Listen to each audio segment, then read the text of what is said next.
जय हिंद दोस्तों आज हम सीखने वाले हैं विटामिन D3 के जो सॉफ्ट जिलेटिन कैप्सूल्स आते हैं उसके बारे में। सबसे पहले मैं यह बता दूं कि यह जो विटामिन D3 है, जब किसी व्यक्ति के शरीर में विटामिन D3 की पूर्ति नहीं हो पाती है और विटामिन D3 की कमी की वजह से जब व्यक्ति को हर टाइप की समस्या होना शुरू हो जाता है, चाहे वो उसके बोन से रिलेटेड हो सकता है या व्यक्ति को और भी किसी टाइप की समस्या हो सकती है, और जब उस समस्या का पता चलता है और वह समस्या ज़्यादातर अगर विटामिन D3 की कमी की वजह से हो रहा है, तब जाकर के जो डॉक्टर्स हैं या विटामिन D3 के कैप्सूल्स जो सॉफ्ट जिलेटिन कैप्सूल्स आते हैं वह रिकमेंड करते हैं। यह जो विटामिन D3 के सॉफ्ट जिलेटिन कैप्सूल्स है, अगर हम इसके कुछ पॉपुलर ब्रांड नेम्स की बात करें तो उसमें सबसे पॉपुलर आपका अपराइज D360 के कैप्सूल्स, विंसन D3 कैप्सूल्स, और इसके अलावा कैल्सीटस D3 कैप्सूल्स, और इसके अलावा और भी बहुत सारे जेनेरिक ब्रांड्स आपको D3 के नाम से मिल जाती हैं। तो जो भी इजीली आपको सस्ते में मिल जाए आप उसको इजीली परचेज करके प्रयोग में ले सकते हैं। यह जो विटामिन D3 है यह कॉमनली आपको 60,000 IU के स्ट्रेंथ में अवेलेबल होता है, इसलिए इसे विटामिन D360K के नाम से भी जानते हैं। तो अब हम वीडियो में आगे बढ़ते हैं और जानते हैं कि यह जो विटामिन D3 है इसका किस किस कंडीशंस को ठीक करने के लिए प्रयोग में लिया जाता है। तो वैसे विटामिन D3 हमारे शरीर में कैल्शियम के एब्जॉर्प्शन के लिए बहुत ही ज़्यादा ज़रूरी होता है।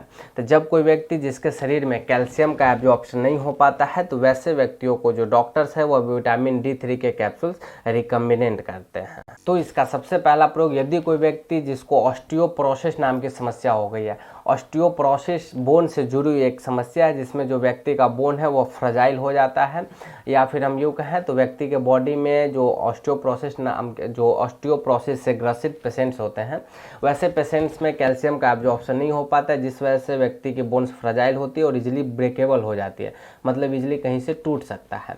तो वैसे कंडीशंस में ऑस्टियोपोरोसिस को ठीक करने के लिए जो डॉक्टर्स होते हैं वह विटामिन D3 के कैप्सूल्स रिकमेंड करते हैं, क्योंकि जो कैल्शियम है वो हमारे बोन को हेल्दी रखने के लिए और साथ साथ हेल्दी और स्ट्रॉन्ग बोन्स के लिए कैल्शियम का एब्जॉर्प्शन होना शरीर में बहुत ज़्यादा ज़रूरी होता है। और कैल्शियम का एब्जॉर्प्शन सिर्फ और सिर्फ विटामिन D3 के ही वजह से हो सकता है। अगर विटामिन D3 की कमी है शरीर में तो कैल्शियम का एब्जॉर्प्शन ही कम ही होगा। तो उसी कंडीशंस को कंट्रोल करने के लिए जो डॉक्टर्स हैं वो विटामिन D3 के कैप्सूल्स रिकमेंड करते हैं। और इसके अलावा और भी कई सारे कंडीशंस, जिसमें जैसे कोई जो पेशेंट है या फिर हम यूँ कहें जैसे जो एथलेटिक वगैरह हैं, एथलेटिक्स हैं, साथ साथ जो व्यक्ति जिम वगैरह करते हैं तो वैसे व्यक्ति भी विटामिन D3 का सेवन करते हैं। और साथ साथ आपको किसी और टाइप की समस्या हो सकती है, जैसे आपको ज़्यादातर वीकनेस वगैरह देखने को मिल रहा है या फिर आपका मतलब हाथ पाँव की हड्डी वगैरह टूट गई है पास्ट में, तो उन कंडीशंस में भी जो डॉक्टर्स हैं वह आपको विटामिन D3 के कैप्सूल्स जो सप्लीमेंट्स आते हैं वह रिकमेंड कर सकते हैं। मतलब अगर हम ओवरऑल समझें तो यह आपका एक सप्लीमेंट के तौर पे कार्य करता है। और अगर व्यक्ति को बोन से जुड़ी किसी टाइप की समस्या हो रही है, हड्डियों से जुड़ी किसी टाइप की समस्या हो रही है, तो उन सारे कंडीशंस में जो डॉक्टर्स हैं वह विटामिन D3 के जो कैप्सूल्स आते हैं वह रिकमेंड कर सकते हैं। तो अब हम वीडियो में आगे बढ़ते हैं और जानते हैं कि यह जो विटामिन D3 के कैप्सूल्स है क्या इसके भी कोई साइड इफेक्ट्स देखे जाते हैं।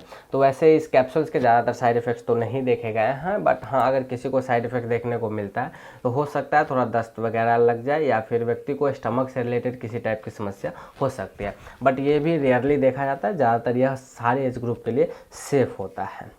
और इसके अलावा अगर हम इस विटामिन D3 कैप्सूल्स के डोज और ड्यूरेशन की बात करते हैं तो इसे सामान्यतः जो कैप्सूल्स है उसे हफ्ते में एक बार खाना खाने के बाद लेने की सलाह दी जाती है।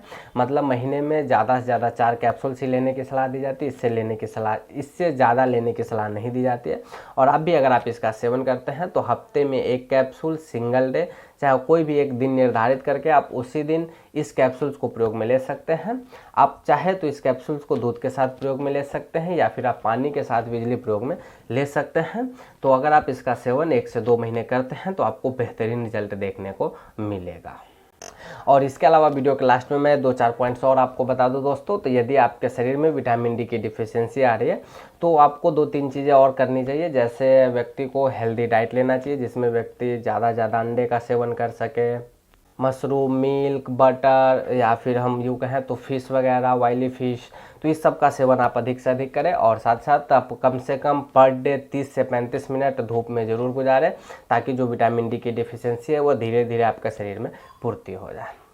और इसके अलावा अगर हम इसके सेफ्टी एडवाइस और प्रिकॉशंस की बात करें तो प्रिकॉशंस में मैं ये बताऊंगा कि आप कभी भी इसका प्रयोग ओवरडोज प्रयोग में ना लें, नहीं तो हो सकता है आपको कुछ रिवर्स इफेक्ट देखने को मिल जाए।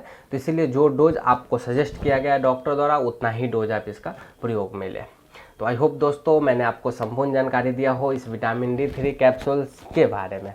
तो मिलता हूँ अब आपसे अगले वीडियो में किसी अगले टॉपिक के साथ।